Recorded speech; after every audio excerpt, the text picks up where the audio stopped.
পাবনা জেলার পাবনা সদর উপজেলার দোগাছি ইউনিয়ন। আমার জন্মস্থান, আমাদের গ্রাম। আর এই গ্রামের প্রাণ কেন্দ্রই হলো দোগাছি বাজার। বহু বছরের ইতিহাস, মানুষের কোলাহল আর গ্রামীণ অর্থনীতির স্পন্দন নিয়েই প্রতিদিন জেগে ওঠে এই বাজার। আসসালামু আলাইকুম, দিস ইজ মি প্রীতি, আর আমার আজকের ভিডিও দোগাছি বাজার। হাটবারে ভোরের আলো ফোটার সঙ্গে সঙ্গে দূর দূরান্তের কৃষক ও ব্যবসায়ীরা ছুটে আসে দোগাছি বাজারে। তাজা শাকসবজি, মাছ ও বিভিন্ন কৃষি পণ্য নিয়ে জমে ওঠে কেনা বেচা।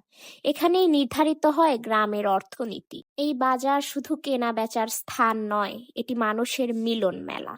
চায়ের কাপে গল্প, হাসি আর স্থানীয় খবরের আদান প্রদান, সব মিলিয়ে দোগাছি বাজার যেন এক চলমান সমাজের প্রতিচ্ছবি। সময়ের সঙ্গে সঙ্গে সবকিছুর মতোই তাল মিলিয়ে বদলেছে বাজারের চেহারা। আগের কাঁচা রাস্তা পেরিয়ে এখন এসেছে উন্নয়নের ছোঁয়া, নতুন দোকান, আধুনিক পণ্য। তবুও হারিয়ে যায়নি সেই গ্রামীণ আন্তরিকতা। দোগাছি বাজার শুধু একটি বাজার নয়, এটি একটি ইতিহাস, একটি সংস্কৃতি আর হাজারো মানুষের জীবিকার আশ্রয়স্থল। গ্রামীণ হৃদয়ের স্পন্দিত এই বাজারই বলে দেয় বাংলার প্রাণ এখনো বেঁচে আছে তার গ্রামীণ জনপদে।